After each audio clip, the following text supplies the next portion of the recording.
at the Announcers Pavilion, sponsored by Julie's Fairgrove Photography.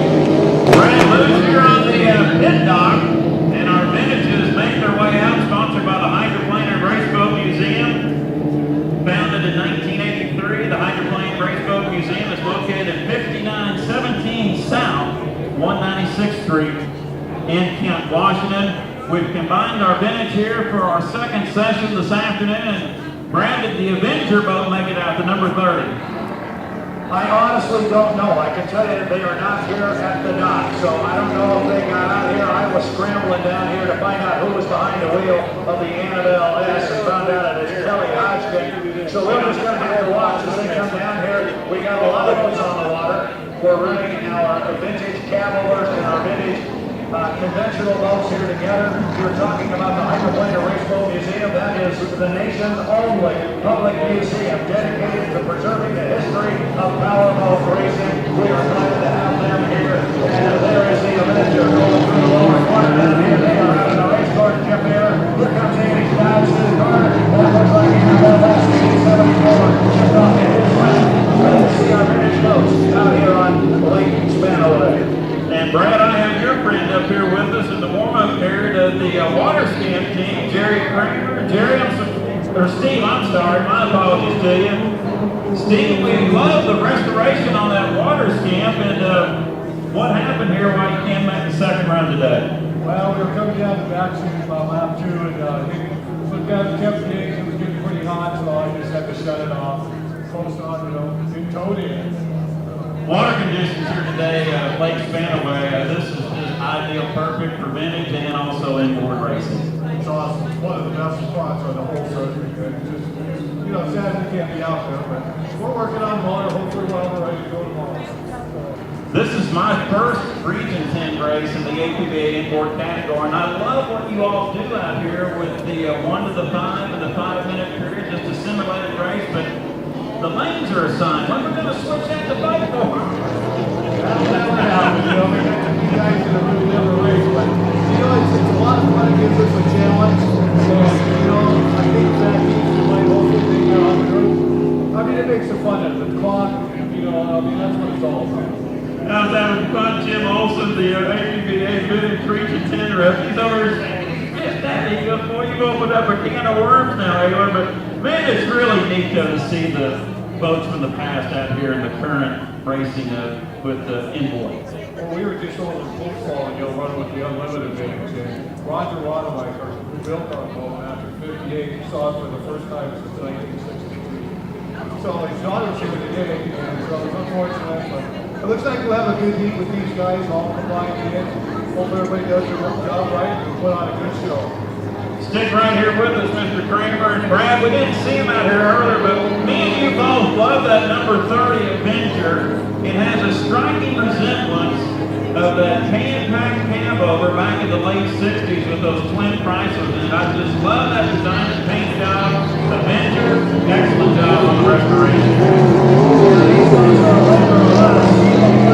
There's a lot of love that goes into these boats when they work on them. They're not going to get out here and fight for legs after all that work and twist, buttering them up a little bit, but boy, they love to get out there. Steve, I know you'll agree that we always talk about you guys when you're out there driving. You got big smiles on your face, don't you? Yeah, it's not a very happy face at the moment, but that's the way it goes.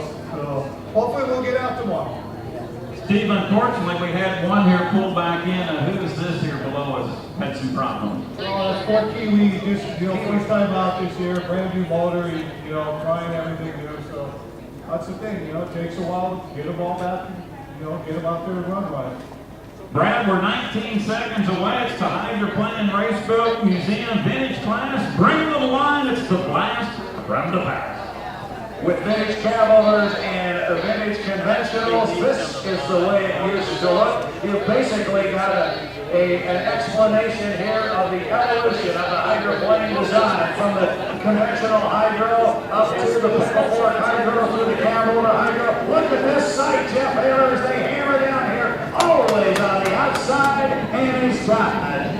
I'm telling you, this is not a race, but that Buccaneer was hooked up on the inside. And Steve Ritter, that Andy's boat, I think they need to get it sharpened up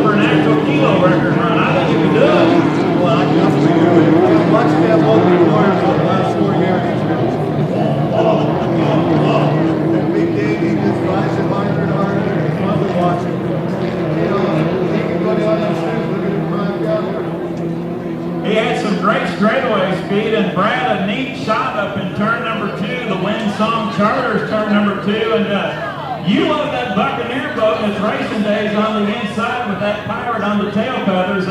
It looks super sharp there as well here in the vintage class. Yeah, and this is really going to be cool coming down here because you're going to have all 4 guys lined up and watch the boat far to the outside. Watch that rooster tail come up on any side, and there he goes.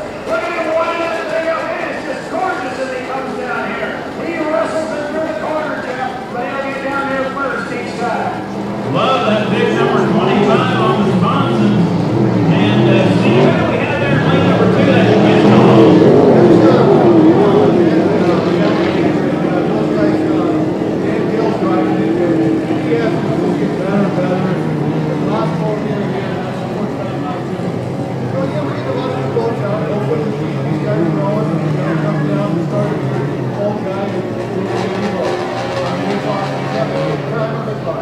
Hey, that's what it's all about. And Steve, it goes to show, if you want to get involved in racing but not actually race, you can get you an antique piece and come to the races and have fun with it.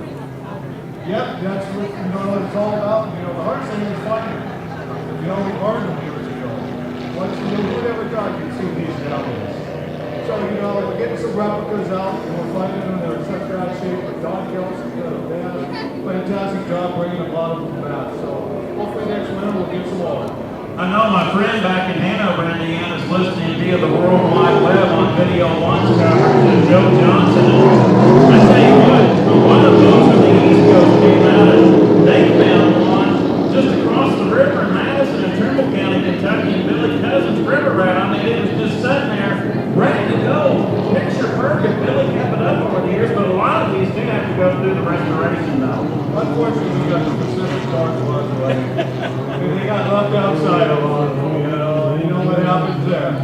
So, it looks like these guys are really putting a great show on. Brad, this is great excitement for the fans along the shoreline. And Steve, in lane number 3, we have another cab over boat. Who is that one? That's Kelly Hodgkins. They've just been out a few times this year, and they've had some bad luck, but he's doing a phenomenal job. His daughter raced the first season today, and she's coming right along. And that's what's fun. It's a family sport. And we're getting a lot of the girls in it. And Brad, our pit reporter down there, and Steve, I'm trying to negotiate with you here on air. I think Brad Lou should take the water scamp out for a ride when you get it fixed and repaired. What do you think, Brad? Oh, we're going to take care of Mr. Kramer up there. You put him in that boat and never get out of it. That's all, Dark. Yeah, you're talking about that agitator there. That's a Fred Wickens home from 1964. Jeff Bader, they christened that boat on July the 4th, 1965. A lot of great photos of that boat running down the Orange Bowl down in Florida. Great to have that hull running out here on the water, showing how that kind of a hull used to look versus some of these caboovers he's running against right now up in that upper turn. Boy, that's a name there, Steve. Fred Wickens, that agitator boat out there. Of course, Fred built the, whichever coast you're on, the skateboard atlas, we called it, the surfboard atlas out here on the West Coast, that Atlas van lines that Bob Miller drove. But all those Wickens boats had that real long, sleek profile. They're sweet. Oh, they're beautiful boats. I mean, they're just awesome looking, and they ride good. I mean, Dan's doing it. Like I say, exactly. You don't want to hurt them. You just want to have fun. I tell you what, that's really neat, Brad, right there. You got 2 pieces right there. Those are old, radically designed boats, and they are just running flat out flawless here in 2011. That's an outstanding job by both those crews. Looking real good down here. I tell you, I moved over next to the NMLS crew here. I tell you, when that boat gets out in the front, watch him up there. If you see that green nose go out, you're going to hear a big water hoop come up from this trout guy. You're going to hear a water hoop anyway. These guys love their boats, and if you see that nose come around like right about there, they get all excited. They love Kelly Hodgkins running down. They come to take the checkered flag, and that checked out, I think, is a white flag. Not sure what we got right there. If that was 4 or 5, I think that was it. They're going to bring him back. But a great show from a vintage hydroplane. Mr. Kramer, I'm sorry you weren't out down in your water scamp. We love you, bud. Get that thing fixed and bring it back out here tomorrow. And Steve is also, too, I was speaking to Jim Olson earlier, when you're out there driving, you have to follow the rules and the regulations of the APBA. If you make a miscue, you can